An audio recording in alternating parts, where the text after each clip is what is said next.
गांव की इकट्ठा भीड़ विजेंद्र पर हमला करने को उतारू थी। विजेंद्र के 8-10 आदमी हाथों में लाठियां लेकर गाड़ी के अगल बगल में खड़े हो गए थे। लेकिन विजेंद्र भी ये बात जानता था कि अगर इस भीड़ ने हमला किया तो उनके इतने आदमियों से कुछ फर्क नहीं पड़ना है। विजेंद्र सोच रहा था कि किसी तरह से इन लोगों को शांत किया जाए। नीचे खड़े उसके आदमी भी सभी को यह समझाने का प्रयास कर रहे थे कि शांत होकर बात सुने। लेकिन भीड़ तो भीड़ होती है, वो तो एक बार जो दिमाग में घुसा लेती है फिर वही चलता है। काफी शोरगुल होने लगा और मारो मारो की आवाजें लगातार बढ़ने लगी। तभी एक वृद्ध भीड़ से निकलकर आगे आया और उसने सबको शांत किया। शायद वो गांव का सरपंच था। अरे भाइयों रुको, बिना पूरी बात जाने इस तरह से हो हल्ला करना गलत है, और आप लोग इस तरह से किसी को मार दोगे तो क्या होगा। इस वक्त वैसे भी एक गंभीर समस्या का सामना हम सब लोग कर रहे हैं। जरा सोच समझकर काम करना चाहिए। क्या पता आप जिसको चोर समझकर मारने तुले हो वो कोई शरीफ आदमी निकल आए और बाद में पछताना पड़े। इसीलिए थोड़ा शांति से मेरी बात सुनो और इनकी भी बात सुनो। लेकिन सरपंच साहब जरा ये बताइए कि इतनी रात को अपने गांव की समस्या को छोड़कर ये यहाँ क्या कर रहा है, और इसके आजू बाजू लठैत भी हैं। अब तक तो ये अकेला था, अब हमने हल्ला किया तो ये छुपे हुए इसके आदमी निकलकर सामने आए हैं। पक्का यही चोर है, ये कोई शरीफ आदमी नहीं है। आप सामने से हट जाइए, हम आज इसको छोड़ेंगे नहीं। अरे राम सिंह सुन मेरी बात, ये कुंजपुर के ठाकुर भवानी सिंह के भतीजे हैं और इन्हीं के साथ ये 10-15 आदमी हर वक्त रहते हैं। अपने गांव के किसी भी बुजुर्ग से पूछ ले, वो ठाकुर भवानी सिंह को जानता है और ये भी जानता है कि ठाकुर साहब कितने नेक दिल इंसान हैं। इसलिए ये लोग चोर नहीं हो सकते। लेकिन सरपंच साहब, ठाकुर भवानी सिंह का नेक दिल होना इस बात का सबूत नहीं है कि ये आदमी भी उन्हीं की तरह सही होगा। हो सकता है कि ठाकुर साहब की भलमनसाहत की आड़ में ये कोई 2 नंबरी धंधा करता हो और ठाकुर साहब के नाम के कारण अब तक किसी के पकड़ में नहीं आया हो। हम तो इस पर भरोसा नहीं कर सकते। चुप रहो तुम सब लोग, कोई कुछ नहीं बोलेगा। मेरी बात को ध्यान से सुनो। जब मैंने कह दिया कि ये चोर नहीं है तो इसका मतलब नहीं है, समझ गए सब लोग। अब जाओ अपने अपने घर, या इतना ही जोश है तो रात भर जाग कर सब अपने गांव का पहरा दो, ताकि कोई चोर या डायन गांव में न घुसे। गांव के गायब हो रहे बच्चों के बारे में सोचने की बजाय आप किसी शरीफ आदमी को मारने पर तुले हो। सरपंच साहब, यही मैं इन्हें समझा रहा था कि इस तरह से विलाप करने की बजाय कुछ कीजिए। आज हमारे गांव में सब लोग रात को पहरा देते हैं। 2 बार हमने उस डायन को देख भी लिया और उठाए गए बच्चों को भी वापस ले आए। अगर इसी हिम्मत से डटे रहेंगे तो बहुत जल्द हम उस डायन को भी पकड़ लेंगे। लेकिन गलती आपकी भी है। आपको दूसरे गांव में इतनी रात को बिना इजाजत के नहीं घुसना चाहिए। लोगों का क्या है, अब इतने लोगों का आप सामना कैसे करते? कहीं कुछ ऊंच नीच हो जाती तो?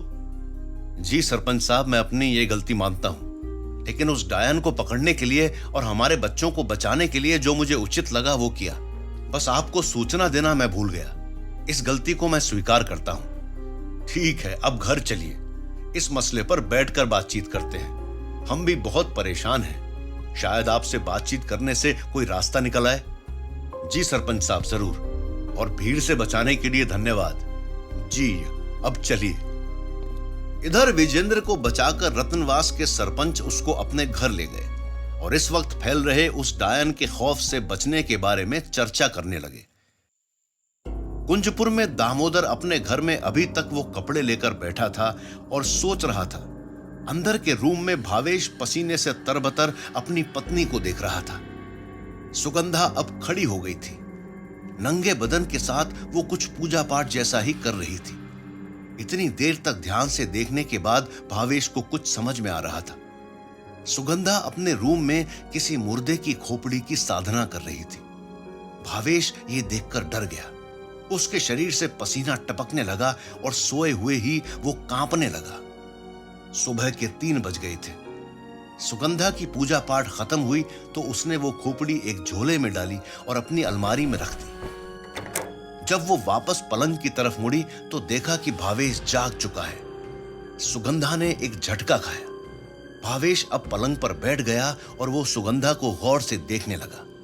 सुगंधा भावेश की तरफ देखकर मुस्कुराई और मटक कर चलती हुई उसके पास आई।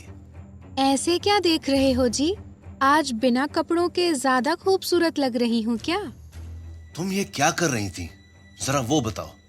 कुछ नहीं, अपने शरीर की खूबसूरती को बढ़ाने के लिए एक जड़ी बूटी की गर्म भाप ले रही थी ताकि तुम मेरे और नजदीक आ सको। मुझे कुछ गड़बड़ लग रहा है। पिछले 6 सालों से हम साथ हैं। कभी तुमने इस तरह से बात नहीं की और ना ही मैंने तुम्हारी खूबसूरती में कोई कमी निकाली है। फिर तुम्हें क्या जरूरत पड़ गई कि तुम इस तरह से ये सब कर रही हो? और टाइम देखो क्या हो रहा है। रात के इस समय कौन सी जड़ी बूटी का उपयोग कर रही थी और किसने बताया तुम्हें ये सब? वो मैं मजाक कर रही थी। दरअसल बात कुछ और है। मैं पहले कपड़े पहन लूं, फिर आपसे बात करती हूँ। सुगंधा दूसरी तरफ जाकर कपड़े पहनने लगती है। भावेश उसको शक की निगाह से देखता है। वो समझ गया था कि सुगंधा कुछ गलत कर रही है। कपड़े पहनने के बाद सुगंधा भावेश के नजदीक आकर बैठ जाती है। जी, अब बताइए, आप क्या पूछ रहे थे? तुम्हें अच्छी तरह से मालूम है कि मैं क्या पूछ रहा था। रात के इस समय तुम ये सब क्या कर रही थी, वो बताओ। आप इतना गुस्सा क्यों हो रहे हो? जैसे कि आपको कुछ पता ही नहीं है। कितने टोने टोटके आपने भी किए थे बच्चा होने के लिए। अब आप अनजान की तरह से क्या पूछ रहे हो? वही तो पूछ रहा हूँ। 1 साल पहले ही मैंने तुम्हें मना कर दिया था कि अब किसी बाबा के पास नहीं जाना है और ना ही किसी तरह का कोई टोटका करना है। जितने करने थे वो सब कर लिए, उनसे कुछ नहीं हुआ तो अब क्या हो जाएगा? और ये किसने बताया तुझे? हाँ, कुछ नहीं हुआ, लेकिन जब इतने किए थे तो एक और करने से क्या दिक्कत है? शायद इस बार काम बन जाए। मुझे माँ ने बताया था कि इस तरह से करने से काम बन जाएगा। अब आपको क्यों तकलीफ हो रही है इन सब में? पहले तो आप खुद रात को चौराहे पर जाकर के टोटके करते थे। हाँ, करता था, लेकिन सिर्फ बच्चे के लिए। और आज तुम जो कर रही हो वो कुछ और ही था। इतना तो मैं समझ गया हूँ। वो झोला निकालो वापस, मुझे देखना है कि उसमें क्या था। इस तरह से नंगा होकर कौन सी पूजा की जाती है, वो भी रात के इस टाइम? मैंने आपको बताया था ना कि बच्चे के लिए टोटका कर रही थी और कोई पहली बार नहीं किया था। आपको पता है, अब जिद करने की जरूरत नहीं है। सो जाओ चुपचाप, कहीं कुछ नहीं देखना है, समझे? क्या बोली? चुपचाप सो जाऊं और कुछ नहीं देखना है? रुक, अभी देखता हूँ खुद जाकर। अगर आपने अलमारी को हाथ लगाया ना तो सोच लेना मुझसे बुरा कोई नहीं होगा। तुम्हारी ये हिम्मत! देखता हूँ तुम क्या करती हो। भावेश अलमारी की तरफ जाता है तो सुगंधा हवा की स्पीड से जाकर अलमारी के आगे खड़ी हो जाती है। उसकी आंखें लाल हो जाती हैं और चेहरा अजीब सा बन जाता है। गुस्से में आकर सुगंधा ने भावेश को धक्का मारा। कागज की तरह उड़कर भावेश पलंग पर गिर गया। उछलकर सुगंधा भावेश की छाती पर चढ़ जाती है और उसके ऊपर बैठ जाती है। साले नामर्द, तेरी इतनी हिम्मत कि तू मेरी बात नहीं मानता है। एक बार बोल दिया ना, फिर भी जिद करता है। ले, अब दिखा तुझमें कितनी हिम्मत है। सुगंधा का चेहरा बदल गया था। लंबे लंबे दांतों के साथ वो भयानक सा रूप ले चुकी थी। भावेश हक्का बक्का रह गया। वो जोर से चिल्लाना चाह रहा था, लेकिन उसके गले से कोई आवाज बाहर ही नहीं निकल रही थी। अपनी तरफ से वो पूरी कोशिश करके जोर जोर से रोने लगा। भावेश को दबोचे हुए सुगंधा अब अपने भयानक रूप में आ चुकी थी। बाहर दामोदर कश्मकश में बैठा हुआ सोच रहा था। 1-1.5 साल पुरानी सारी बातें ताजा होकर के इस डायन के इर्द गिर्द घूमने लगी। कहते हैं ना कि जहां नकारात्मकता होती है वहां पर रहने वाले सच्चे इंसान की आत्मा को एहसास हो जाता है। उसके मस्तिष्क में आवाज आ जाती है। यही इस वक्त दामोदर के साथ हो रहा था। उसके भीतर से आवाज आ रही थी कि उसके घर के साथ कुछ गलत हो रहा है। भावेश के 5वें बेटे को लेकर अब दामोदर चिंतित था, क्योंकि पहले के 4 तो मर चुके थे और विधान से उनका अंतिम संस्कार भी किया गया था, लेकिन 5वें का आज तक कुछ पता नहीं चला। इसलिए अब गांव के बच्चों का गायब होने का हादसा दामोदर को अपनी पुरानी यादों में धकेल रहा था। वो एक एक तार को जोड़ने का प्रयास कर रहा था। 4 बच्चे उसके घर में थे तो कुछ अलग नहीं हुआ, बस वो जी ना सके। लेकिन 5वां बच्चा भावेश के ससुराल में था तो वहां जन्मा वो बच्चा भी अजीब था और उसके बाद की पूरी कहानी भी अजीब तरह से घटी थी। उस वक्त बीमार हुए सभी लोग आज तक स्वस्थ हैं, सिर्फ भावेश की मां को छोड़कर, जो अब इस दुनिया में नहीं थी। यह भी एक आश्चर्य था। अंदर भावेश बेहोश हो चुका था। उसके बेहोश होने के बाद सुगंधा पलंग से नीचे उतरी और कुछ देर तक सोचा। फिर उसने अपने कपड़े उतारे और अलमारी से वो झोला निकाला। उसमें रखी खोपड़ी को भावेश की छाती पर रखा और नंगी खड़ी कुछ मंत्र उस खोपड़ी पर फूंकने लगी। करीब 10 मिनट की इस क्रियाकलाप के बाद सुगंधा ने वो खोपड़ी वापस झोले में डाली और फिर से उसको अलमारी में रखकर लॉक कर दिया। फिर वो सीधी बाथरूम में चली गई। नहाकर वो बाहर निकली। सुबह के करीब 4:30 बज गए थे। वो किचन में जाकर चाय बनाने लगी। दामोदर भी फ्रेश होकर वापस बाहर बैठ गया था। पूरी रात उसको ठीक से नींद नहीं आई थी। गांव में पहरा दे रहे सारे लोग अपने अपने घरों की तरफ जाने लगे। घरों की औरतें इस वक्त उठ रही थीं। चिड़ियों के चहकने के साथ भोर होने का संकेत मिलने लगा। उधर विजेंद्र रत्नवास के सरपंच से विचार विमर्श करके वापस आया और सीधे मंदिर में गया, जहां आज ठाकुर साहब अभी तो जाग ही रहे थे। उनको भी नींद नहीं आई थी। पुजारी जी मंदिर की पूजा में लगे हुए थे। विजेंद्र और ठाकुर साहब आपस में बातचीत करने लगे। बड़े पापा, वहां के सरपंच की वजह से बच तो गया आज, लेकिन उस गांव में बहुत से राज हैं। उनके बारे में पता करना भी बहुत जरूरी है। लेकिन वहां के लोग भी बहुत खतरनाक हैं। आज सरपंच साहब नहीं आते तो मुझे तो मार ही डालते। अब कैसे पता करें वो राज? मेरी तो समझ से बाहर है। तुम्हारी गलती थी, तुम्हें गांव के अंदर नहीं जाना था। अगर रात के उसी समय कोई अनजान व्यक्ति हमारे गांव में आए तो हम क्या सोचेंगे? उन लोगों की गलती नहीं है। हाँ बड़े पापा, वो तो मैं समझ गया। अब कभी मैं ऐसी गलती नहीं करूंगा। इसलिए तो आपसे पूछ रहा हूं कि उस गांव की छानबीन कैसे करें। सोचने दे। सरपंच से और क्या बात हुई तुम्हारी? उन्होंने थोड़ा बहुत कुछ बताया क्या? नहीं पापा, उन्होंने इस बारे में कुछ नहीं बताया, लेकिन 1-1.5 साल पुरानी बात जरूर बताई कि वहां के किसी ब्राह्मण के घर 1.5 साल पहले एक लड़का जन्मा था और जन्म से ही वो कुछ अजीब था। आधे दिन बाद वो बैठने लगा था और दूसरे दिन शाम के समय गायब हो गया था। उसके बाद से आज तक उस गांव में किसी के भी घर में बेटा नहीं जन्मा है।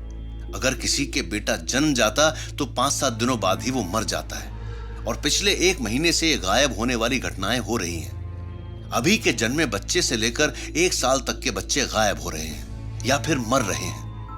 बड़े पापा, ये बहुत ही अजीब घटनाएं हो रही हैं। हमारे गांव में भी अब तक गायब हुए सारे लड़के ही हैं। लड़की के जन्म पर कुछ नहीं होता है और लड़के के जन्म पर इस तरह की अनहोनी हो जाती है। ये सिर्फ एक इत्तेफाक नहीं है, बल्कि ये बहुत लंबी दास्तान है इस जुर्म की।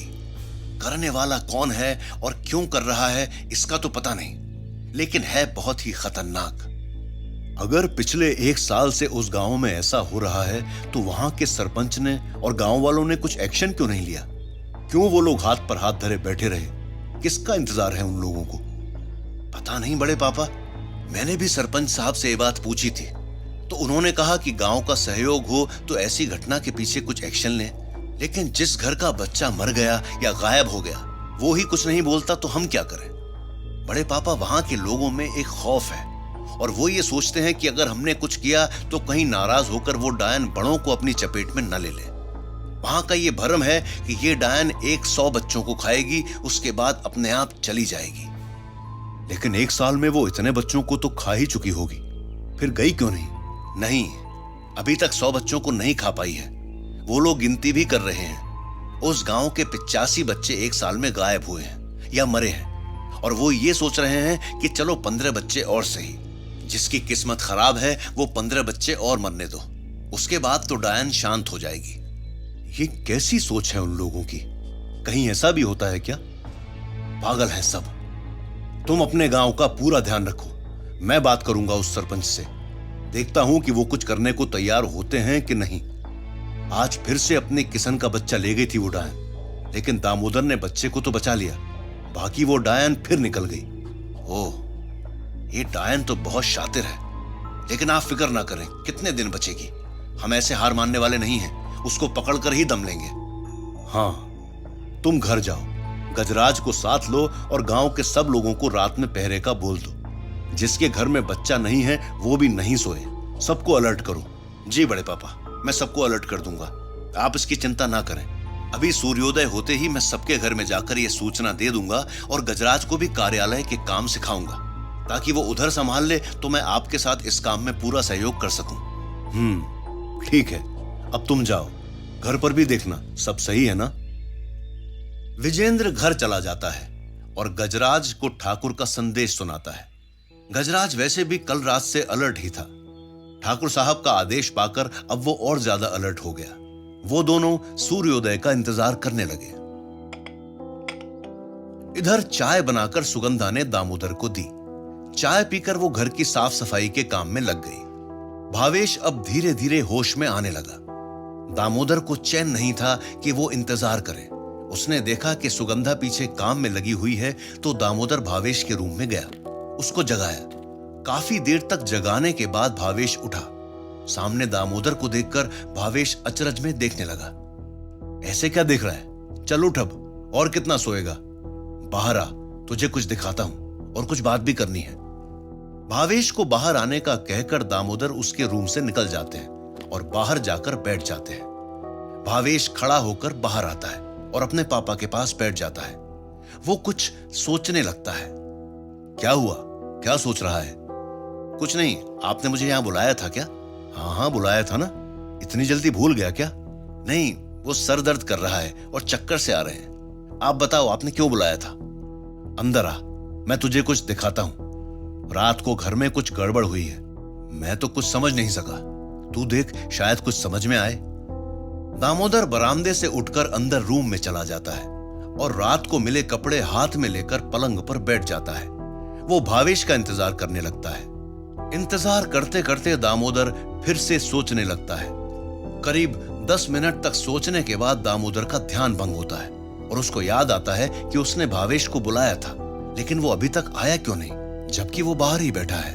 तो दामोदर उठकर बाहर आता है और देखता है कि भावेश फर्श पर गिरा हुआ है और उसके मुंह से खून निकल रहा है। घर पर बच्चे की अजीब हरकत करने की बात सुनते ही गजराज एकदम से खड़ा हुआ और बिना किसी से कुछ बात किए तुरंत ही गाड़ी में जाकर बैठ गया। विजेंद्र भी उसके पीछे दौड़कर गाड़ी में बैठा। गाड़ी स्टार्ट की और हवेली की तरफ दौड़ आई। तुरंत घर पहुंचकर गजराज दौड़कर जनाना ड्योढ़ी की तरफ गया। वहां देखा तो ठकुराइन सर पकड़े हुए बैठी थी। गजराज ने दुर्गा को आवाज लगाई तो दुर्गा दौड़ के दरवाजे पर आई। क्या हुआ दुर्गा? मासा ने फोन किया था, क्या हो गया? छोटे ठाकुर, पता नहीं क्या हो गया, किसी की नजर लग रही है हमारी हवेली पर। छोटे कंवर साहब बहुत अजीब हरकतें कर रहे हैं, उठकर चलने भी लगे हैं और मुंह में 2 दांत भी दिखाई दे रहे हैं। 4 दिन का बच्चा हुआ है और ऐसी हरकतें बहुत ही डराने वाली हैं। अब बाकी आप देख लीजिए। तुम बच्चे को लेकर आओ, मैं देखता हूं माजरा क्या है। दुर्गा की बातें सुनकर के विजेंद्र सिंह डर रहा था। गजराज कंफ्यूज था। दोनों बाहर खड़े सोच रहे थे, तभी दुर्गा दौड़ के अंदर जाती है और बच्चे को लेकर आती है। दुर्गा की गोद में बच्चा उछल कूद कर रहा था। दुर्गा ने जैसे ही बच्चा गजराज की तरफ किया तो बच्चा गजराज की तरफ देख के हल्का सा मुस्कुराया और बच्चे के मुस्कुराते ही उसके मुंह में दांत दिखाई दिए। गजराज शॉक्ड रह गया। 4 दिन के बच्चे के मुंह में दांत कैसे आए? विजेंद्र भी ये देखकर शॉक्ड था कि ये अचानक से क्या हो गया है। वो बात अलग है कि साइन तो उसी दिन मिल गए थे जिस दिन बच्चा गायब हुआ था, लेकिन जो आज दिखाई दे रहा है वो बहुत ही अलग है और बहुत ही ज्यादा डराने वाला है। गजराज ने दुर्गा से बच्चे को अपने हाथ में लिया। बच्चा गजराज की तरफ देखकर लगातार हंसे जा रहा था। गजराज अचरज से बच्चे को देख रहा था। विजेंद्र ने बच्चे को हाथ लगाकर देखा। वैसे बच्चा बिल्कुल नॉर्मल था, सिर्फ उसकी हरकतें अजीब थी। छोटे ठाकुर, आप इसको नीचे छोड़ो, यह चलने की कोशिश कर रहा है। 4 दिन के बच्चे के हाथ पांव मुश्किल से हिलते हैं और यह गर्दन उठा रहा है, पैर उठा रहा है। यही देखकर तो मासा बहुत डर गई हैं। दुर्गा के ऐसा कहने पर गजराज ने बच्चे को नीचे फर्श पर छोड़ा और देखा कि फर्श पर छोड़ते ही बच्चा घुटनों के बल चलने लगा और गर्दन उठाकर वो रेंगने लगा। 2-4 कदम चलने के बाद बच्चा बैठ गया। ये बहुत बड़ी बात थी। उसको देखकर गजराज और विजेंद्र दोनों डर गए। वो सोचने लगे कि ये क्या हो रहा है। कोई भी यकीन नहीं करता कि 4 दिन का बच्चा इस तरह से अपने शरीर का वजन संभाल सकता है, लेकिन यहां आंखों के सामने हकीकत थी जिस पर यकीन करना बहुत ही मुश्किल था। गजराज और विजेंद्र दोनों ने आपस में चर्चा की। भाई ये क्या है? ऐसा तो पहले कभी सुना भी नहीं, अब तो हम अपनी आंखों से देख रहे हैं। इतने सालों बाद बेटे की थोड़ी खुशी मिली थी, वो भी अब इतने अजीब तरीके से बिहेव कर रहा है। इसको हैंडल कैसे करें? मेरे तो कुछ समझ में नहीं आ रहा है। तुम ही बताओ विजेंद्र, अब क्या करें? भैया समझ में तो मेरी भी कुछ नहीं आ रहा है। ये सिलेबस तो माइंड से बाहर की बात है। मुझे लगता है कि हमें बड़े पापा से बात करनी चाहिए। शायद वो पंडित जी को या पुजारी जी को यहां भेजें, वही कुछ कर सकते हैं। हम तो क्या करें? चलो मैं मां को संभालता हूं, उनसे बात करता हूं और तुम पापा से बात करो, फिर सोचते हैं कुछ। विजेंद्र ठाकुर साहब को कॉल करता है और बच्चे के बारे में सारी बातें बताता है। साथ ही वो पंडित जी या पुजारी जी को घर भेजने की बात करता है। इधर गजराज अपनी मां को संभालता है, वो उनसे बातचीत करता है। मां आप टेंशन मत लीजिए, जो कुछ है वो ईश्वर की देन है। आपकी या हमारी इसमें कोई गलती नहीं है और ईश्वर जैसा चाह रहा है वैसा ही होगा। और मां भवानी पर यकीन रखो, सब कुछ ठीक हो जाएगा। आप इस तरह निराश हो जाओगे, रोने लगोगे तो फिर कैसे चलेगा? हवेली का जिम्मा आप पर है। आपके कंधे इतनी जल्दी कमजोर नहीं होने चाहिए। अपने आप को संभालो। हो सकता है कि बच्चे के शरीर में ऐसे बदलाव किसी और वजह से हो रहे हों। जरूरी नहीं होता कि हर बार ही कोई भूत प्रेत वजह हो। कुछ साइंटिफिक रीजन भी तो हो सकता है। मैं पुजारी जी को भी बुलाता हूं और डॉक्टर साहब को भी। दोनों से बात करते हैं, कोई ना कोई रास्ता निकलेगा। आप इतनी जल्दी नेगेटिव बातें सोचकर परेशान मत होइए। हम करते हैं कुछ, आप संभालिए खुद को। दिलासा देकर गजराज बच्चे को लेकर बाहर ठाकुर साहब के कमरे की तरफ आ जाता है। विजेंद्र भी उसके साथ साथ आता है। गजराज गांव के वैद्य जी को कॉल करता है और उनको जल्दी ही हवेली आने को कहता है। उधर ठाकुर साहब पुजारी जी से बात करते हैं। पुजारी जी, बच्चा बहुत अजीब सी हरकतें कर रहा है। मुझे भी घबराहट हो रही है। घर जाने के लिए आप मना कर रहे हैं तो मैं क्या करूं? एक चक्कर हवेली का लगाकर आ सकता हूं क्या? ठाकुर साहब, आपको तो नहीं जाना है, आप यहीं रुकें। अगर कुछ प्रॉब्लम है तो घर पर वैसे भी बहुत लोग हैं और डरने की कोई बात है तो मैं जाकर आता हूं, देखते हैं क्या कुछ है। लेकिन आप यहीं पर रहिए। हवेली जाओगे तो बहुत कुछ गड़बड़ हो जाएगी। अपने आप को संभालो, ईश्वर पर यकीन रखिए, सब कुछ जल्दी ठीक हो जाएगा। पुजारी जी, कैसे संभालूं अपने आप को? घर पर इस तरह की समस्या है, खुद को रोक नहीं सकता हूं। आप कहो तो मैं हवेली के बाहर गेट पर जाकर आ सकता हूं। एक बार देख लूं तो मन को तसल्ली मिल जाएगी। नहीं ठाकुर साहब, ऐसा नहीं हो सकता है। आप यहीं रुकें और यकीन रखें, मैं अभी जाकर आता हूं। हो सके तो मैं बच्चे को यहां लेकर आ जाऊंगा, आप यहां देख सकते हो। लेकिन हवेली के आसपास जाना गलत है। ठीक है, मैं रुकता हूं यहां पर, लेकिन आप जल्दी जाइए और कुछ कीजिए। मेरा जी बहुत घबरा रहा है।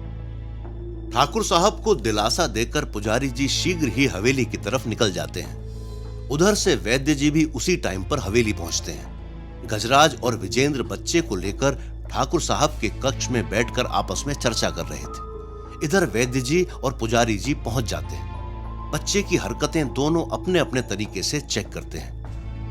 वैद्य जी, बच्चे की हरकतें क्या कह रही हैं? क्या साइंटिफिक तरीके से ऐसा हो सकता है? 4 दिन के बच्चे में ऐसे चेंजेस आ सकते हैं? ऐसा केस मेरे सामने तो आया नहीं अब तक। हाँ, इतना जरूर है कि लाखों में ऐसा केस हो सकता है कि मैच्योरिटी के लक्षण इतनी जल्दी दिख जाते हैं। हालांकि ये केस बहुत रेयर होते हैं, फिर भी इस दुनिया में असंभव तो कुछ भी नहीं है। इतना ज्यादा तो मैं नहीं बता सकता, किंतु एक सजेशन दे सकता हूं। आप इस बच्चे को लेकर के बड़े अस्पताल में जाइए, इसकी सारी जांच करवाइए, शायद कुछ निकल आए। हाँ, आपकी बात सही है, जांच करवाने से पता चल जाता है। शायद बच्चे के शरीर के हार्मोन्स जल्दी एक्टिव हो गए हैं, इस वजह से इतने चेंजेस हो रहे हैं। मुझे भी कुछ ऐसा ही लग रहा है, क्योंकि इस बच्चे के अंदर भूत प्रेत वाले कोई लक्षण मुझे दिखाई नहीं दे रहे हैं। फिर भी मैं एक कोशिश करता हूं, अगर ऐसा कुछ हुआ तो अभी आपको पता चल जाएगा। नहीं तो फिर वैद्य जी के अनुसार आप इसकी जांच करवा सकते हो। दोनों कारण हो सकते हैं, लेकिन अभी तो सिर्फ हम अनुमान लगाकर कह रहे हैं। हकीकत का कुछ पता नहीं है, तो मैं भी एक ट्राई कर सकता हूं। जी पुजारी जी, अगर अभी आप कुछ करके रिजल्ट निकाल सकते हो तो आप अभी ट्राई कर लीजिए। क्या पता कोई भूत प्रेत वाली बात भी निकल आए। और अगर आपको ट्राई करने में ऐसी कोई बात नहीं निकलती है तो फिर इसकी जांच करवाते हैं। ताकि पता तो चले कि हकीकत में है क्या। हाँ, मैं कुछ 2-4 सामान आपको लिखकर देता हूं जो आप तुरंत लाकर दीजिए, और मैं यहीं घर में ही कोशिश करता हूं। जो भी है वो सामने आ जाएगा, फिर पता चलेगा कि इसको किस प्रकार की समस्या है और ये इतने परिवर्तन इतनी जल्दी कैसे हो रहे हैं। पुजारी जी, कैसी समस्या? आपकी बातों से लग रहा है कि बहुत बड़ी प्रॉब्लम है। जरा खुल करके बताइए। बच्चे के लक्षण बता रहे हैं कि कोई गंभीर समस्या हो सकती है, क्योंकि आपको याद है जब पहली बार हमने इस बच्चे के साथ इसी मंदिर में छोटी सी पूजा की थी तो एक अजीब सा जानवर आया था। उसके बाद में हमने पंडित जी को बुला करके वो प्रेत पूजा शुरू करवाई थी। इस बच्चे पर अभी किसी प्रेत का साया है जो बच्चे को ऐसी हरकतें करने पर मजबूर कर रहा है। मुझे लग रहा है कि जो डायन इस बच्चे को लेकर के गई थी वो उतनी ही देर में इसके ऊपर अपना साया समा चुकी थी। उसी का असर अभी ये बच्चा दिखा रहा है। हम समय रहते पहुंच गए, इस कारण वो असर पूरा नहीं आ रहा है, लेकिन आधा अधूरा असर आ रहा है, जिसके कारण बच्चा भी परेशान हो रहा है। लेकिन पुजारी जी, अब क्या करें? यह तो हमें भी लग रहा है कि इसके ऊपर कुछ बुरा साया है, नहीं तो 4 दिन का बच्चा इस तरह से नहीं रह सकता। जैसी अजीब हरकतें यह कर रहा है उससे लग रहा है कि इस पर भूत प्रेत का साया है। किंतु अब इसका इलाज क्या है? समस्या तो सामने दिख रही है। इस समस्या का समाधान कीजिए आप। ठकुराइन लगभग रोने लगती है। आप इतना दुखी मत होइए, इसका समाधान भी होगा और मंदिर में पंडित जी आए हुए हैं। मुझे उनसे एक बार बात करनी पड़ेगी, क्योंकि जैसा मैंने आपको पहले ही बताया था, मैं तांत्रिक विद्या नहीं करता हूं।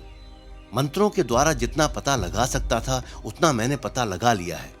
जो समस्या है वो तंत्र साधना के द्वारा ही हल होगी, और तंत्र साधना मेरे बस की बात नहीं है।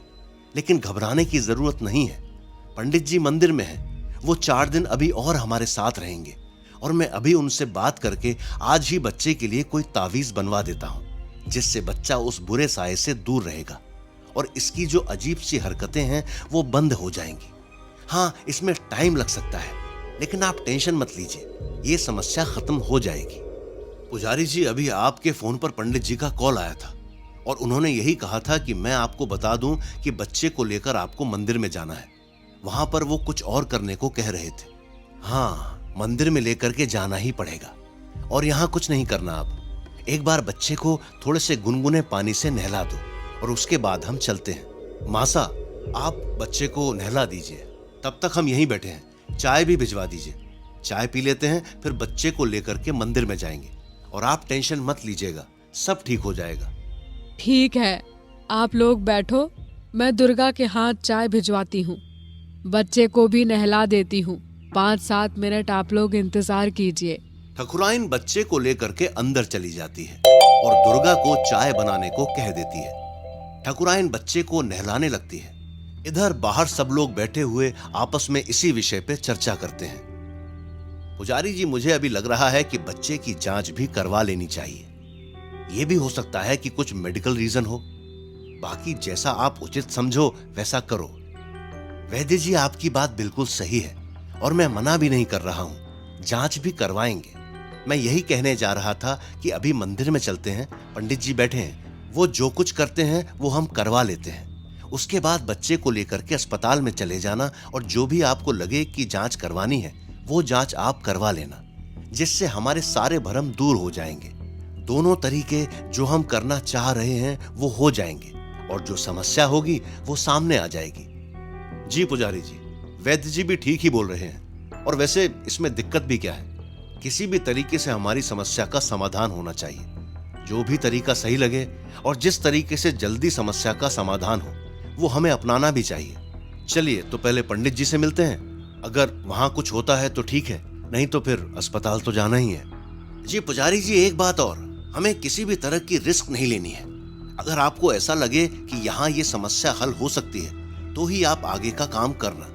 बच्चे का मामला है, वैसे भी गांव में खबर उड़ते टाइम नहीं लगता है। हम भी नहीं चाहते कि ऐसा कुछ हो। आप मेरी बात को समझ रहे हो ना? अगर आपको थोड़ा सा भी लगे कि ये आपकी समझ से बाहर है तो आप बता देना।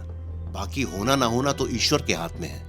आप बिल्कुल ठीक कह रहे हैं विजेंद्र, और मैं भी यही सोच रहा हूं। वैसे कोई दिक्कत नहीं होगी, इसलिए मैंने साफ साफ बता दिया कि जो समस्या मुझे दिख रही है वो ये है, लेकिन उसका समाधान मेरे पास नहीं है। पंडित जी के पास चलते हैं, वो क्या कहते हैं। जो वहां कुछ होता है तो ठीक है, नहीं तो फिर दूसरा रास्ता अपनाना ही है। इसमें इतना कोई सोचने वाली बात नहीं है, अभी थोड़ी देर में पता चल जाएगा। सब लोग बैठे आपस में बातचीत कर रहे थे। तभी दुर्गा चाय लेकर आती है, सब चाय पीते हैं और ठकुराइन बच्चे को नहला कर लाती है। गजराज बच्चे को गोद में लेकर के गाड़ी में बैठ जाता है और उसके साथ पुजारी जी, विजेंद्र और वैद्य जी भी गाड़ी में मंदिर की तरफ चलते हैं। मंदिर में पहुंचकर पंडित जी और पुजारी जी आपस में चर्चा करते हैं। जो भी कुछ पुजारी जी ने घर पर देखा वो पंडित जी को बताते हैं। उधर रतनगढ़ के अस्पताल में भावेश का ऑपरेशन चल रहा था। सांसें थामे हुए दामोदर बाहर बैठा हुआ था और उसके बगल में सुगंधा भी बैठी हुई थी। दामोदर की धड़कनें बढ़ी हुई थीं। 1 घंटे बाद डॉक्टर ने आकर बताया कि ऑपरेशन सक्सेसफुल हो चुका है और घबराने की कोई बात नहीं है। थोड़ी देर में पेशेंट को होश आ जाएगा। दामोदर की जान में जान आई। फिर उसने समझा बुझा के सुगंधा को घर भेज दिया और खुद बढ़ी हुई धड़कनों के साथ भावेश के बगल में बैठकर उसको देखने लगा। भावेश अभी भी होश में नहीं आया था और दामोदर उसके पास बैठा हुआ गम के गहरे सागर में डूबा हुआ था। इधर मंदिर में पंडित जी बच्चे को गोद में लेकर के 2 मिनट तक उसको देखते हैं। उसके बाद वो मंदिर की चौखट पर जाकर एक आसन पर बच्चे को सुला देते हैं। खुद भी आसन पर बैठकर हाथ में एक माला लेते हैं और उसके मनके को पकड़कर कुछ तंत्र मंत्र का जाप करने लगते हैं। एक माला पूरी होते ही बच्चा जोर जोर से रोने लगता है।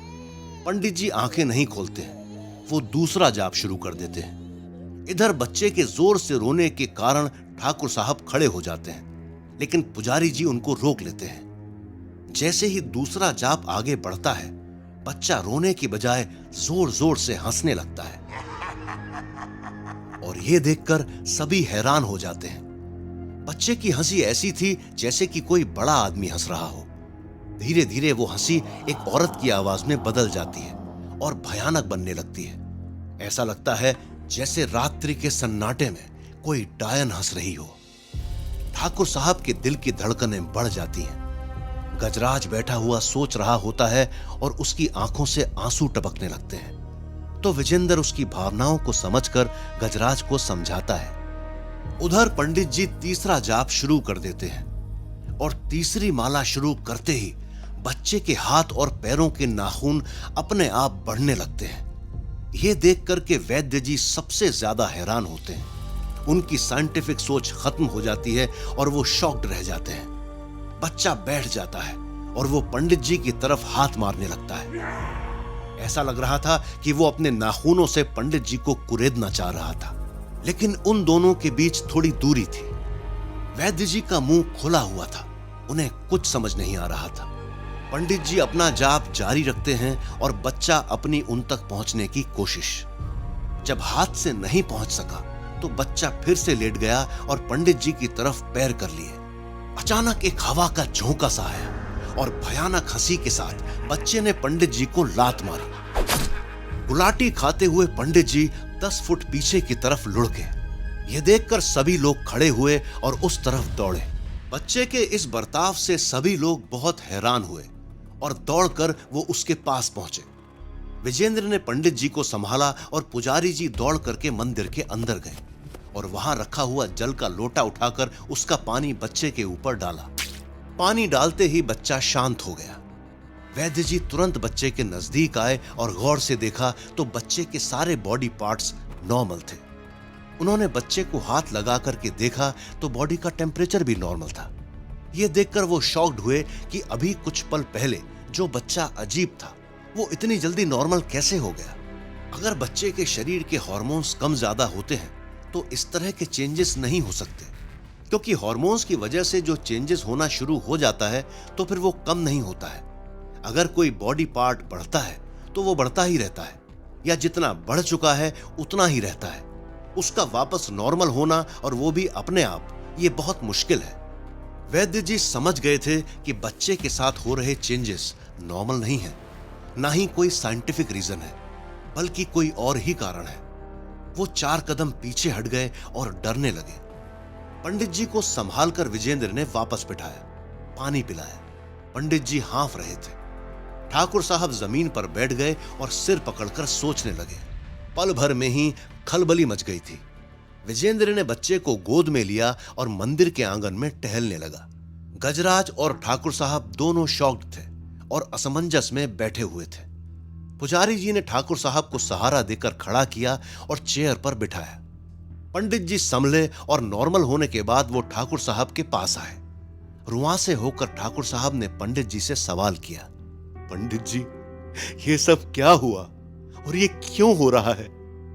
हमने ऐसे क्या पाप कर दिए जो इतना भयानक मंजर आंखों के सामने है? ठाकुर साहब, कहना तो नहीं चाहिए, लेकिन पहले से चेतावनी देना भी बहुत जरूरी है। इसलिए सुन लीजिए कि अभी जो कुछ देखा है वो बहुत ही कम है। इसका 100 गुना भयानक मंजर हो सकता है अगर हमसे थोड़ी भी चूक हुई तो। और समय रहते आप चेत गए हो। अगर आप थोड़ा टाइम सोच विचार में निकाल देते तो आपके गांव में कोई जिंदा नहीं रहता। पंडित जी की बात सुनकर ठाकुर साहब का मुंह आश्चर्य से खुला रह जाता है और गजराज बड़ी बड़ी आंखें निकालकर पंडित जी की तरफ देखने लगता है। वैद्य जी खुद सोच में डूबे हुए थे। पंडित जी बोल रहे थे, ठाकुर साहब, इस वक्त हमारे सामने एक बहुत बड़ी चुनौती है और जल्द ही हमें उस चुनौती से पार पाना है, नहीं तो एक भयानक अनहोनी मुंह खोले सामने खड़ी है। अगर अब कुछ ढिलाई की या कोई लापरवाही बरती तो पूरे गांव के लिए बहुत ही खतरनाक समस्याएं आ जाएंगी। लेकिन पंडित जी, हम तो आपके कहे अनुसार सब कुछ कर रहे हैं, फिर ये सब क्यों हो रहा है और ये कैसे खत्म होगा? अगर आप इतनी बड़ी समस्या के आने का इतने यकीन के साथ कह रहे हो तो फिर इसका समाधान भी तो आप जानते ही होंगे। और अगर आपके पास समाधान है तो फिर देरी किस बात की? ये समस्या पूरी तरह खत्म हो, ऐसा कुछ कीजिए। बेटा, यही तो हम कह रहे हैं, लेकिन अगले 4 दिनों में बहुत ही सतर्क रहना होगा। और एक खास बात, जिस जिस घर में अब तक उस डायन के पांव पड़े हैं उन सब घर वालों को इसी वक्त यहां मंदिर में लाना होगा, ये मत भूलना। उन बच्चों को भी साथ लाना है, ये मत भूलना। अभी इस वक्त, हाँ अभी, जितना हो सके उतना जल्दी लेकर आओ, क्योंकि शाम के समय तो फिर हम उधर पूजा में व्यस्त हो जाएंगे और इस वक्त हम फ्री हैं तो इस टाइम का सही इस्तेमाल कर सकते हैं। आप जल्दी से जाइए। और हाँ, आपके इस बच्चे को अभी घर पर नहीं ले जाना है। जी पंडित जी, मैं अभी गया और अभी आया, सब लोगों को लेकर आता हूं। आप बाकी का जो काम करना चाहते हो वो कीजिए। विजेंद्र गाड़ी लेकर निकल जाता है और जिस जिस घर के बच्चे इन दिनों में गायब हुए थे उनके घर जाकर वो सबको तुरंत ही मंदिर में चलने का आदेश देता है। इधर पंडित जी ने पुजारी जी को कुछ सामान की लिस्ट दी और वो गांव की दुकान की तरफ दौड़े। गजराज अपने बच्चे को संभाल रहा था और ठाकुर साहब तो अब तक लगभग बेसुध ही थे। आनन फानन में पंडित जी ने एक हवन की तैयारी की। विजेंद्र ने दौड़ धूप करके सब लोगों को इकट्ठा किया और उन सब के अलावा कुछ 4-5 लड़कों को भी लेकर आया ताकि किसी भी समय जरूरत पड़े तो काम आए। दोपहर बीत चुकी थी और पंडित जी मंदिर के आंगन में वेदी तैयार कर चुके थे। पुजारी जी सामान लेकर और विजेंद्र उन सब लोगों को लेकर आ चुके थे। हवेली से भी सभी लोगों को मंदिर में बुला लिया गया। सबके लिए आसन लगाए गए और हवन शुरू करने से पहले पंडित जी ने सबको समझाया, सब लोग ध्यान से सुनो और जैसा मैं कहता हूं वैसा ही करना होगा। अगर कोई थोड़ी सी भी चूक हो गई तो फिर हमारे गांव की यह समस्या इतनी बड़ी बन जाएगी कि उसका कोई समाधान नहीं होगा। इसलिए कोई भी किसी भी प्रकार की गलती मत करना। इस हवन के दौरान कोई भी घटना हो सकती है। अलग अलग प्रकार की आवाजें सुनाई दे सकती हैं। कुछ भूत प्रेत दिख सकते हैं और आपको डरा सकते हैं। आपके बच्चे भी अजीब हरकतें कर सकते हैं, लेकिन आप लोगों को बिल्कुल भी डरना नहीं है। और यह भी सुनिश्चित कर लो कि आपके घर के सभी सदस्य यहां हैं कि नहीं। अगर कोई सदस्य अभी नहीं आया है तो वो भी बता दो। ऐसा होना बहुत बड़ी समस्या पैदा कर सकता है। चाहे कुछ भी हो, आपको न तो अपनी जगह से उठना है और ना ही किसी को कुछ बोलना है।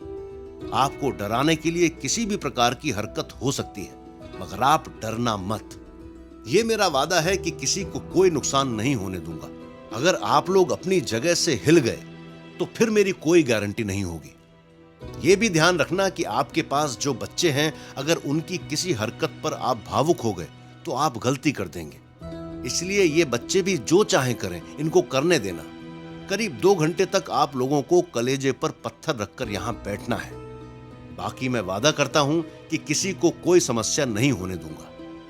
सब लोगों ने पंडित जी की बात का समर्थन किया और उनको भरोसा दिलाया कि 2 घंटे वो लोग कुछ भी सहन करने को तैयार हैं, बस भविष्य में ऐसी समस्या न हो। ठाकुर साहब ने भी सबको समझाया। अब वो कुछ संभल चुके थे। पुजारी जी को पंडित जी ने अलग काम दिया, कमंडल को अभिमंत्रित किया और पुजारी जी को इस हवन के दौरान खड़े रहने को कहा। इसके बाद पंडित जी ने पूजा शुरू की। करीब आधे घंटे की पूजा के बाद जैसे ही हवन के लिए घी और सामग्री अग्नि में डाली, उसी के साथ वो सभी बच्चे रोने लगे। तेज हवा की सरसराहट होने लगी और किसी अदृश्य जानवर की डरावनी आवाजें आने लगी। दिन के समय में भी इस तरह के माहौल को देखकर सभी लोग शौक में थे और वैद्य जी तो जमीन में ही गड़ चुके थे। ये सब कुछ उनकी समझ से तो बाहर ही था। पंडित जी ने पुजारी जी को इशारा किया और पुजारी जी कमंडल के जल की धार बनाते हुए उन सभी लोगों के चारों तरफ घूमने लगे। आवाजें तेज होने लगी। हंसने और रोने की मिक्स आवाज सबकी धड़कनें बढ़ा रही थी और इन सबको नजरअंदाज करते हुए पंडित जी लगातार मंत्रोच्चारण कर रहे थे। मंत्रों के साथ पंडित जी सभी लोगों की तरफ नजरें फेरकर इशारे से अग्नि में सबको आहुति देने का कहने लगे और सब लोग डरे हुए से पंडित जी की बात मानते हुए हवन करने लगे। सब लोगों के हाथ जरूर कांप रहे थे, लेकिन पंडित जी की बुलंद आवाज को देखकर उन सबके अंदर थोड़ा साहस आया। पंडित जी ने मंत्र बंद किए और पुजारी जी को इशारा किया कि सब लोगों पर जल छिड़का जाए। कुछ 2-4 मिनट के बाद वो फिर से मंत्रोच्चारण करने लगे। इस बार की आहुति देते ही हवा के झोंके बढ़े और उसी के साथ जो बच्चे वहां थे वो सब चलने लगे, कुछ रेंगने लगे और ये देखकर सब चौंक गए। लेकिन पंडित जी ने इशारा किया कि कोई भी हिले ना, किंतु वो बच्चे अब ऐसी हरकतें करने लगे कि सबके हाथ पांवों में कंपन होने लगी। बच्चों की हरकतें अब और ज्यादा बढ़ने लगी। कोई बच्चा रेंगने लगा तो किसी ने खड़े होने की कोशिश की, लेकिन पूजा में बैठे सभी लोग पंडित जी के इशारे पर तन कर बैठे रहे। सांसें थामे हुए सब लोग पूजा में ध्यान दे रहे थे, लेकिन बार बार उन बच्चों की हरकतों को देखकर उनका ध्यान भटक भी रहा था। खैर, करीब 2 घंटे की इस पूजा पाठ के दौरान कई तरह की छोटी मोटी हरकतें हुई, लेकिन सब लोगों ने जैसे तैसे करके वो सब सहन कर लिया। पूजा खत्म होते ही पंडित जी ने सबको वहीं पर नहाने को कहा। मंदिर के बाथरूम में औरतें एक के बाद एक नहाने लगी और अन्य सारे लोग बाहर खुले में नहाने लगे। शाम के लगभग 5 बज चुके थे। हवन की वेदी की बची राख से पंडित जी ने तावीज बनाए और पुजारी जी की मदद से सब लोगों को तावीज दिए गए। करीब 6 बजे तक ये सारा काम पूर्ण हुआ और सबको अपने अपने घर जाने का बोलकर पंडित जी फ्री हुए। पंडित जी, जो कुछ भी आपने पूजा पाठ किया है, इससे किस तरह का फर्क पड़ेगा? मेरी तो समझ में नहीं आया, क्योंकि आपकी पूजा के दौरान ही वो बच्चे अजीब तरह का बिहेव कर रहे थे और ना ही ये मेरी समझ में आ रहा है कि ये बच्चे ऐसा क्यों कर रहे हैं। ठाकुर साहब, जिस डायन ने इन बच्चों को गायब किया था, उसका असर इन बच्चों पर हो गया है और उस असर के कारण ये बच्चे इस तरह की अजीब हरकतें कर रहे हैं। इस पूजा से ये असर पड़ेगा कि उस डायन का असर इन बच्चों के ऊपर से खत्म हो जाएगा। जिस घर के अंदर उस डायन के पैर पड़े हैं, उस घर के लगभग सभी सदस्यों पर ऐसा असर हो सकता है। इसलिए हमने ये सब किया है ताकि वो असर खत्म हो जाए। चलो, अच्छी बात है। आप जैसा कह रहे हो, अगर ऐसा हो जाए तो बहुत ही अच्छा है। क्या अब सारे बच्चे भयमुक्त हैं? हाँ ठाकुर साहब, सारे बच्चे सुरक्षित हैं। किसी को कोई समस्या नहीं होगी। जो तावीज दिए गए हैं वो गले में पहनने होंगे। अब कोई उनको निकाल देता है, फिर उस पर कुछ असर हो जाता है, तो वो मेरी गलती नहीं होगी। इसलिए मैंने सबको समझाया है कि सभी तावीज गले में पहन कर रखें। ताकि किसी प्रकार का कोई दूसरा डर पैदा ना हो। अब आगे क्या करना है? शाम का समय तो हो गया है। आज तो पूरे दिन से ही परेशान हैं हम लोग। हाँ ठाकुर साहब, आप आज सोए भी नहीं दिन में, और अब रात को भी जागना होगा। इसलिए आप नहा धोकर फ्रेश हो जाइए ताकि कुछ माइंड हल्का हो। रात में तो फिर से हमें वही प्रक्रिया दोहरानी है। जी चलिए, मैं नहा लेता हूं। तब तक आप भी अपना कोई जरूरी काम निपटा लीजिए। ठाकुर साहब नहाने के लिए चले गए। घर के बाकी सारे सदस्य अपने अपने घर जा चुके थे। हवेली के सारे सदस्य भी जा चुके थे। सिर्फ विजेंद्र अपने 4-5 दोस्तों के साथ वहीं था। वैद्य जी अभी भी एक कोने में बैठे गहरी चिंता में डूबे हुए थे। पुजारी जी ने उनको देखा तो उनके पास गए और शोक में डूबे वैद्य जी को जगाया। क्या हुआ डॉक्टर साहब? आप इतनी गहरी चिंता में कैसे डूब गए? क्या सोच रहे हो, बताइए। पुजारी जी, सोच तो खत्म हो चुकी है। क्या बताऊं, शॉक्ड हूं कि ये सब कैसे हुआ। क्या आज भी ऐसा हो सकता है, या फिर जो हम पुरानी कहानियां सुनते थे वो सच है और वाकई में कोई भूत प्रेत होता है? वाकई में कोई तंत्र मंत्र और जादू टोना होता है? मैंने आज तक कभी इन सब चीजों पर यकीन नहीं किया था, लेकिन आज मैंने अपनी आंखों से देखा है। यकीन करना मुश्किल है, लेकिन आंखों से देखने के बाद यकीन तो करना ही पड़ता है। वैद्य जी, आपकी शंका बिल्कुल सही है। जो भी हम पुरानी कहानियां सुनते थे, जितने भी प्रकार के तंत्र मंत्र जादू टोने बताए गए हैं, वो सब सच होते हैं। लेकिन उस सच्चाई को हम लोग क्यों नहीं मान सकते, इसका भी एक कारण है। क्योंकि आजकल हमारी बिरादरी के कई लोग जो कि झोला छाप होते हैं, अपनी दुकान चलाने के लिए, अपने स्वार्थ के लिए वो लोगों को फंसाते हैं। झूठी कहानियां बना करके लोगों को डराते हैं और अपना घर भरते हैं।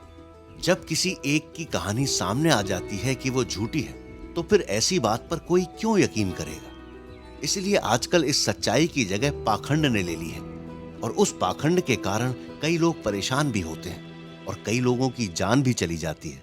वो सच्चाई लोगों के सामने नहीं आ पाती है। मैं आपको एक चीज बताऊं, अगर आप नियम से वो करो तो आपको पता चल जाएगा कि इन सब में कितनी सच्चाई है। पुजारी जी, मुझे तो यकीन हो गया है, इन सब चीजों में सच्चाई होती है और आपकी बात भी सही है। कुछ पाखंडी लोगों ने इन सब चीजों को झूठा बना दिया है और अपने स्वार्थ के कारण लोगों को परेशान करते हैं। लेकिन फिर भी ये सब होता कैसे है? आप लोगों को कैसे पता चल जाता है कि इस प्रकार का कोई जादू टोना किया हुआ है? भगवान तो आप लोग हो नहीं, हो तो मेरे जैसे इंसान ही। वैद्य जी, इस बात का जवाब आप खुद भी दे सकते हो, क्योंकि आप एक डॉक्टर हो। आपको कैसे पता चल जाता है कि किसी व्यक्ति को बीमारी क्या है? देखकर कैसे पता लगा सकते हो कि आपके पास जो मरीज आया है वो इस प्रकार की समस्या से जूझ रहा है? बस उसी तरह से हम पता लगा सकते हैं। चीजें दोनों एक ही हैं, बस तरीका अलग अलग है। आपने वो पढ़ाई की है कि आप लक्षण देख करके बता सकते हो कि इस पेशेंट को ये समस्या है। बस हमने भी इस तरह की पढ़ाई की है। हम भी लक्षण देख करके बता सकते हैं कि इस तरह की प्रॉब्लम है। आप भी उसका सॉल्यूशन निकालते हो अपनी दवाई से, और हम भी इसका सॉल्यूशन निकालते हैं अपने तरीके से। अब समझना आपको है कि क्या सही है और क्या गलत है। लेकिन मुझे लगता है कि कोई भी तरीका गलत नहीं है। बीमारियां भी होती हैं और उनका इलाज झाड़ फूंक नहीं, दवाई होता है। और जादू टोने भी होते हैं जिनका इलाज दवाई नहीं, झाड़ फूंक ही होता है। अब ये तो समझने वाले पर डिपेंड करता है कि वो किस मर्ज की दवाई कहां से ले। अगर वो गलत रास्ते पर जाता है तो फिर उसको नुकसान होता है। किसी तरह के टोने टोटके से परेशान व्यक्ति अगर दवाई लेगा तो कैसे ठीक होगा, और किसी प्रकार की बीमारी से परेशान अगर टोने टोटके करेगा तो वो कैसे ठीक होगा? बस ये समझ का फेर है, और ये पाखंडी लोगों ने बनाया है, जिसके कारण नादान लोग परेशान होते हैं, और जो हमारी सनातन परंपरा की वास्तविकता है उस सच्चाई पर पर्दा गिर जाता है। जी, मैं आपकी बातों को बिल्कुल अच्छी तरह से समझ गया। यकीन भी मुझे हो गया है कि इस दुनिया में ऐसी चीजें भी होती हैं, और वाकई में मैंने अपनी आंखों से देखा है।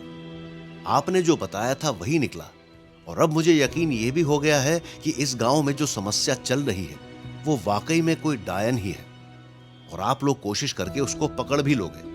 बस गांव का सहयोग आपको चाहिए, जो कि ठाकुर साहब बखूबी अपना फर्ज निभा रहे हैं। और पूरा गांव भी आपके साथ है। डॉक्टर साहब, जहां यकीन होता है वहीं पर समाधान होता है। अगर यकीन नहीं है तो किसी भी समस्या का समाधान मुश्किल होता है। आपके पास कोई पेशेंट आता है, यदि वो आप पर यकीन नहीं करेगा तो वो आपकी डायरेक्शन को नहीं मानेगा, और अगर डायरेक्शन को नहीं मानेगा तो उसकी बीमारी का सही तरीके से इलाज नहीं होगा। यही चीज हमारे मामले में भी लागू होती है। यही तो लोगों को समझना होता है। चलिए, अब हमें तो दूसरी पूजा के लिए जाना होगा। दिन भर के थके हुए रात को भी जागना होगा। आप जाइए और अपना क्लिनिक संभालिए। वैद्य जी वहां से निकल जाते हैं और तैयार होकर ठाकुर साहब और पंडित जी खाना खाने बैठ जाते हैं। विजेंद्र रात के पहरे के लिए सब लोगों की नए तरीके से ड्यूटी लगाता है। गजराज भी घर जाकर वापस आ जाता है और दोनों भाई गांव की सुरक्षा का पूर्ण इंतजाम करते हैं। तभी 2 गाड़ियां आकर मंदिर के बाहर रुकती हैं, जिनमें काफी लोग भरे हुए थे।